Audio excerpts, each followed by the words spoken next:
Sporting no cat today. Wah. He's off doing extremely important cat activities in the other room. So I'm going to issue a disclaimer before today's little talk, and that is if everything is perfect in your life and you're absolutely 100% perfectly content with exactly the way that it is, then completely disregard this message. Disclaimer issued. Now, if while we're certainly grateful and we do practice contentment, there's a yoga word for contentment. It's called samtosha.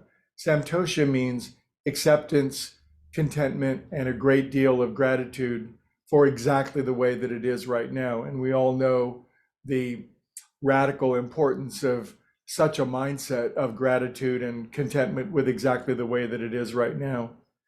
But no matter how grateful and content that I've ever been in my life, there's also this evolutionary progressive spark that's planted inside of me that always senses greater opportunities for growth, to expand, to evolve, and to overcome difficulties and problems with fresh new ideas and solutions. That's me. I wonder if you can relate to that. There always seems to be some area of my life, and I'm always at this phase of my development. A great scripture says if we're painstaking at this phase of our development.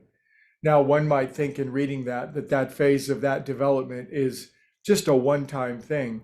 But I notice for myself, and you can ask yourself the same question, that I'm always at this phase of my development. In other words, I'm like a software that's continuously being updated, Greg 2.0, 3.0, 6.0. Sometimes the upgrades become very subtle. Greg 14.1.3, little bugs are fixed. And then every now and then there are massive upgrades in Greg software because there's some really big bugs that need to be fixed.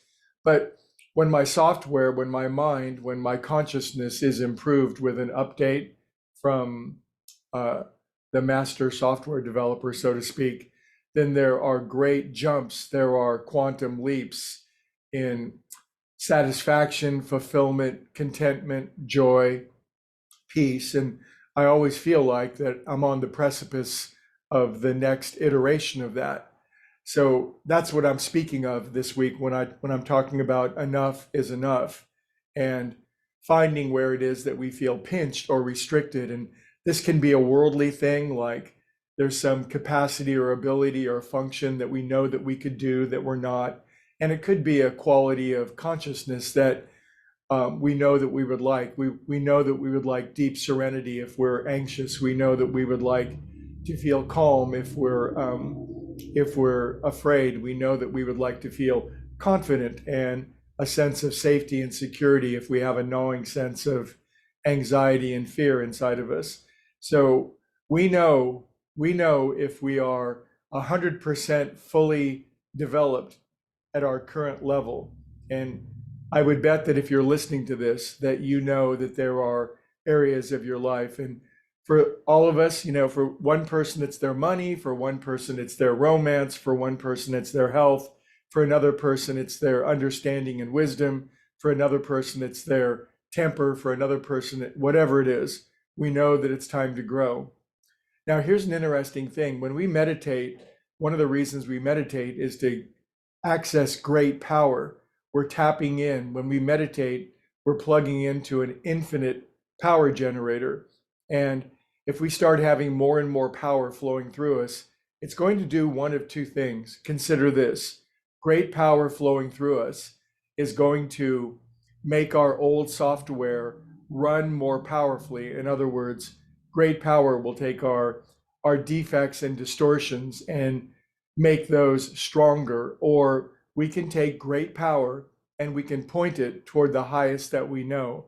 We can aspire, we can create, we can aim our soul toward what is most wanted, and we can begin to use the power in that direction. That's a very powerful thing. I think all of us want more power, and yet when power does come, it's going to either activate our lower nature or it's going to stimulate and bring about our higher nature. So this week is about enough is enough, and I'm simply inviting you to find the area of your life where enough is enough? Have you always struggled with money? Have you always struggled with being lonely? Have you always struggled with being um, having a sense of guilt or shame or I'm not worthy? Whatever it is, no one will identify this for you except for you, and no one else can.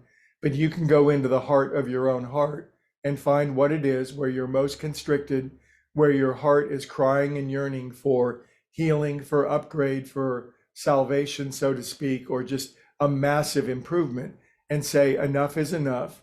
And you can invite the great power that we're connecting in our meditation and go to work on it. You can do everything that you can do about it, and you can seek for every power greater than yourself that can help. And I'm working on it myself. I would never assign anything that I'm not working on myself. This year, 2024, is a year of great uplift. The pot is really stirred individually and collectively, and any individual is either going to use it to go down the scale or up the scale. And I believe if you're part of this group, we're going up the scale together. All right, I'll see you tomorrow.